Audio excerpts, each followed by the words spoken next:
اور پھر حضرت سیدنا موسیٰ علیہ السلام اپنا ہاتھ گریبان میں ڈال کے نکالتے تھے تو آفتاب کی طرح روشن ہو جاتا۔ اقبال کہتے ہیں یدے بیضا لیے بیٹھے ہیں اپنی آستینوں، یدے بیضا لیے، چمکتے ہوئے ہاتھ ہیں ان کے، تو یہ اپنی آستینوں میں چھپا کے بیٹھے ہیں۔ پر اقبال نے یہ ولیوں کے لیے کہا ہے، نہ پوچھ ان خرقہ پوشوں کی، ارادت ہو تو دیکھ ان کو، ارادت ہو تو محبت کے ساتھ دیکھ، تنقید کے ساتھ تو پتہ ہے پھر بندے کو کوئی شے نہیں ملتی، آنکھیں گونگ ہو جاتی۔ ارادت ہو تو دیکھ ان کو، یدے بیضا لیے بیٹھے ہیں اپنی آستینوں میں۔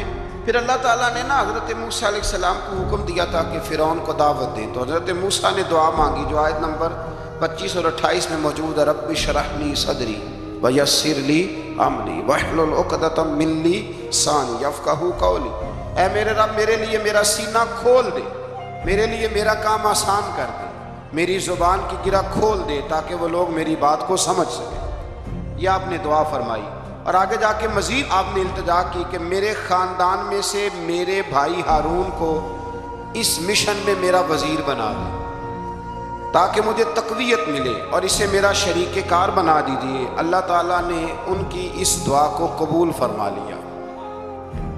آیت نمبر 38 سے حضرت موسیٰ علیہ السلام کی پیدائش کا ذکر ہوتا ہے، اور یہ تقریباً آیت نمبر 76 تک چلتا ہے۔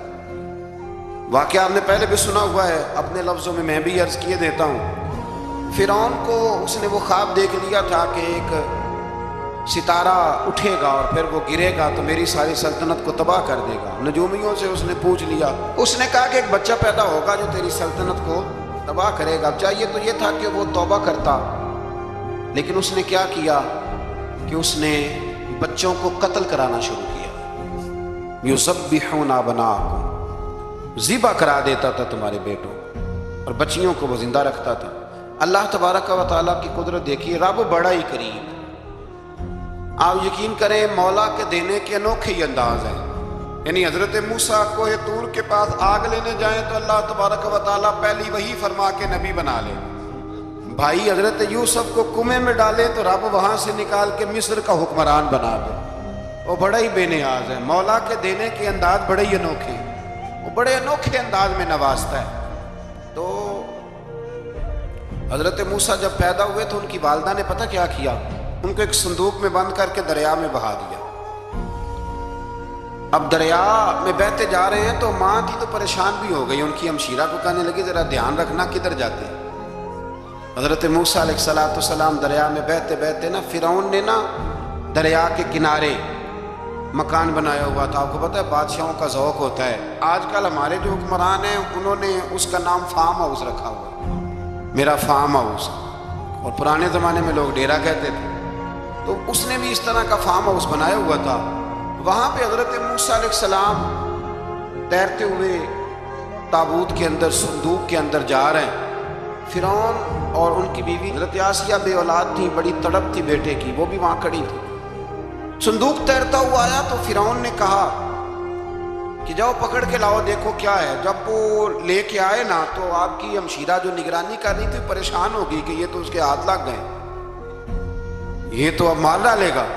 لیکن جب خوبصورت اور چمکتا ہوا بچہ دیکھا تو بی بی آسیہ کہنے لگی یہ بنی اسرائیل کا ہے ہی نہیں، یہ تو پتہ نہیں کہاں سے بہتا ہوا یہاں آ گیا ہے، تم ایسے ہی چھوڑ، یہ پتہ نہیں کہاں سے رکھ نہ لیں، رکھ نہ لیں۔ تو حضرت موسیٰ علیہ السلام وہ کہنے لگا نہیں انہی کے ہیں، موسیٰ علیہ السلام اسی کے ہیں۔ تو آسیہ کہنے لگی تیرے تو سر پہ نا بس بھوت ہی سوار ہو گیا، ہر وقت وہی لوگ تجھے یاد رہتے ہیں، یہ پتہ نہیں کہاں سے بہ کے آیا۔ اب رکھ لیا، مان گیا فرعون۔ آپ فرعون کے گھر میں جو اس لیے بچے مروا رہا تھا کہ میری سلطنت حضرت موسیٰ پیدا نہ ہو جائے تو اسی کے گھر میں پرورش پانے لگے، اسی کے گھر میں۔ اب عورتیں منگائی گئیں دودھ پلانے کے لیے، تو حضرت موسیٰ علیہ السلام کسی بی بی کا دودھ نہیں پیتے، تو آپ کی ہمشیرہ نہ وہیں دائیں بائیں گھومتی رہتی، تو کہنے لگی جناب آسیہ سے کہ میں ایک بی بی کو جانتی ہوں بڑی صاف ستھری ہے، مجھے امید ہے یہ بچہ اس کا دودھ پیے گا۔ تو فرعون کہنے لگا دوڑ کے لا، تو وہ اپنی والدہ کو لے کے آئیں تو حضرت موسیٰ نے فوراً دودھ پینا شروع کر دیا۔ فرعون کو پھر تھوڑا شک ہوا، ایک روایت یوں بھی لکھی ہے بعض لوگوں نے کہ فرعون ایک دن اٹھایا ہوا تھا حضرت موسیٰ کی ابھی تھوڑی سی عمر تھی، تو آپ نے اس کی داڑھی پکڑ کے تو ایک گھونسا دے مارا، جلالی تو شروع سے ہے نا، تو کہنے لگا آسیہ تو مان نہ مان یہ بچہ وہی ہے۔ تو حضرت بی بی آسیہ کہنے لگی کہ تجھے غلط فہمی ہے، یہ وہ نہیں ہے۔ اس نے کہا دیکھو نا، یہ تو اٹھاتی ہے تو پیار کرتا ہے، اور میرے جب قریب آتا ہے تو اس کے لب و لہجے میں تلخی محسوس کرتا ہوں۔ اس نے کہا بچوں کو کیا پتا، خیر ایک طرف اس نے کھانے پینے کی چیزیں رکھ دی، ایک طرف انگارے رکھ دیے۔ وہ بھی حضرت آسیہ کہتی ہیں کہ تجھے سمجھ آئے بچے بچے ہوتے ہیں، حضرت موسیٰ بچے تو تھے پر تھے تو اللہ کے نبی نا، اللہ کے نبی تھے۔ جب اس نے کہا نا یہ بچے ہیں، تو حضرت موسیٰ علیہ السلام بجائے انگاروں کی طرف جانے کے نبی تھے، وہ سیدھے کھانے پینے والی چیزوں کی طرف بڑھنے لگے۔ فرعون کہنے لگا آپ بتا، اللہ تعالیٰ نے حضرت جبریل کو بھیجا، انہوں نے کہا ادھر نہیں جانا، آپ ادھر جائیے۔ آپ آگ کی طرف گئے اور ایک کوئلہ اٹھا کے زبان پہ رکھ لیا۔ آسیہ کہنے لگی سمجھ آئی، بچے کو کیا پتا کدھر جانا ہے کدھر نہیں جانا، اگر وہ اتنا ہی خیال ہوتا وہی بچہ ہوتا تو آگ۔ اور بعض مفسرین نے لکھا ہے یہ جو حضرت موسیٰ دعا مانگتے تھے نا رب اشرح لی صدری ویسر لی امری، یہ وہ آگ کا انگارہ جب کوئلہ منہ میں رکھا تھا نا تو اس کی وجہ سے زبان میں کچھ لکنت آ گئی، تو آپ دعا کرتے تھے کہ یا اللہ میری زبان کی وہ بند گرا کھول دے تاکہ میں کھل کے فرعون کے سامنے بات کر سکوں۔ وہیں حضرت موسیٰ پلنے لگے، وہیں پلے، وہیں جوان ہوئے، وہیں اللہ نے ساری دولتیں دی، بہن بھی ملی، ماں بھی ملی، اور سارے عزیزوں کا پیار بھی ملا۔ اسی گھر کے اندر اللہ نے پرورش کر کے فرعون کے ظلم سے بنی اسرائیل کو نجات عطا فرمائی۔ آیت نمبر 77 سے موسیٰ علیہ السلام کو حکم ہوا کہ راتوں رات بنی اسرائیل کو لے کے نکل جائیں۔ انہیں اللہ کی طرف سے یقین دلایا گیا کہ ان کے لیے سمندر میں خشک راستہ نکال لیا جائے گا۔ فرعون نے ان کا تعاقب کیا اور سمندر میں غرق کر دیے گئے۔ اس مقام پر اللہ تعالیٰ نے بنی اسرائیل پر اپنے احسانات کا ایک بار پھر ذکر فرمایا۔ حضرت سعد بن ابی وقاص رضی اللہ تعالیٰ عنہ بھی ایک دن جہاد کے لیے نکلے تو رستے میں سمندر آ گیا۔ حضرت موسیٰ کی قوم کو نا سمندر نے رستہ دیا تھا، تو جناب سعد بن ابی وقاص سمندر کے کنارے کھڑے ہو کے اب وہ لوگ پوچھنے لگے حضور کیا کرنا ہے؟ فرمایا کرنا کیا ہے، ابھی دیکھیں کیا ہوتا ہے۔ تو فرمانے لگے وہ سمندر و دریا، اگر تو حضرت موسیٰ کی نافرمان قوم کو رستہ دیتا ہے تو ہم تو رسول اللہ کے فرما بردار غلام ہیں، ہمیں بھی رستہ دے۔ تو 12 رستے بن گئے دریا میں سے۔ جناب سعد بن ابی وقاص لشکر لے کے گزر گئے، باہر گئے تو ایک دفعہ پھر صحابہ کو یقین دلایا، فرمایا کسی کی کوئی چیز تو نہیں رہ گئی دریا میں؟ دشت تو دشت ہیں دریا بھی نہ چھوڑے ہم، بحر ظلمات میں دوڑا دیے۔ اب میں کیا کروں، علامہ اقبال نے ہر جگہ کلام لکھا ہے، ہر جگہ۔ یہ آپ کو پتہ نا، ایک صاحب مجھے بھی سمجھا رہے تھے، میں نے جمعے میں بھی وضاحت کی، کہنے لگے آپ اقبال کی بڑی تعریفیں کرتے ہیں۔ میں نے کہا مجبوری ہے، وہ کام ہی تعریفوں والے کرتے ہیں تو ہو جاتی ہیں، کیا کیا جائے، آمدام برسر مطلب۔ تو حضرت سعد بن ابی وقاص نے پوچھا کچھ رہ تو نہیں گیا؟ کہا جناب پیالہ رہ گیا میرا مٹی کا دریا میں۔ تو حضرت سعد بن ابی وقاص کہنے لگے کوئی مسئلہ نہیں، ہم رسول اللہ کے غلام ہیں، اور اس پر بڑی دلائل ہیں، وقت نہیں ہے آگے بڑھنا ہے۔ فرمایا او دریا، او ہمارا پیالہ تو واپس کر دے۔ تو ایک لہر آئی تو پیالہ بھی کنارے پہ پھینک گئی۔ تو اللہ تعالیٰ نے حضرت موسیٰ علیہ السلام کو کی قوم کو وہاں سے نجات دی۔ آیت نمبر 85 سے سامری کا ذکر ہے۔ سامری ایک جادوگر تھا۔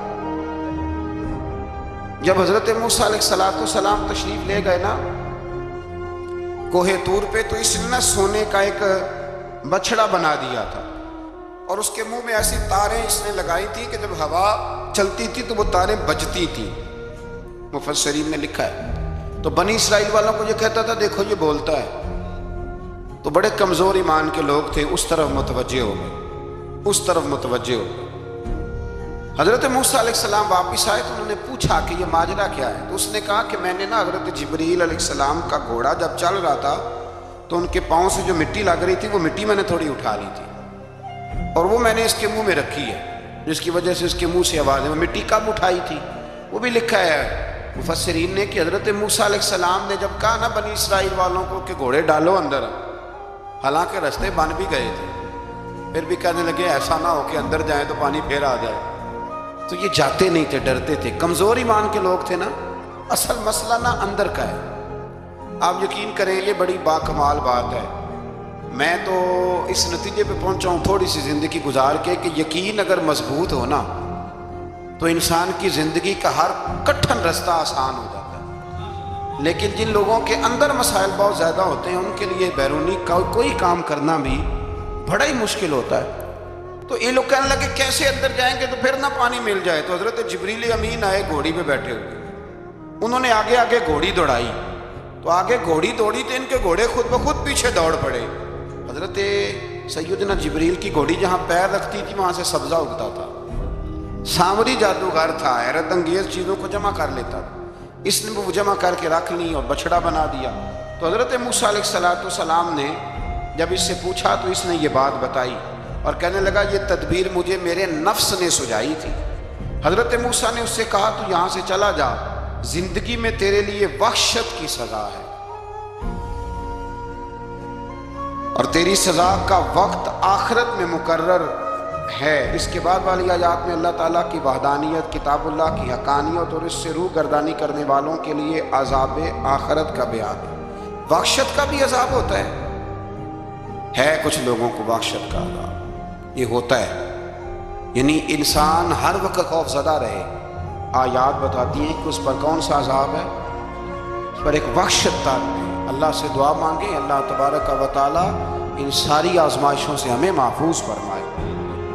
اسی تسلسل میں پھر قیامت اور سور پھونکے جانے کا ذکر ہے۔ آیت نمبر 105 سے فرمایا کہ لوگ آپ سے پہاڑوں کے متعلق سوال کرتے ہیں، آپ ان سے کہہ دیجئے میرا رب انہیں ریزہ ریزہ کر دے گا اور پوری زمین ہموار میدان کی طرح ہو جائے گی۔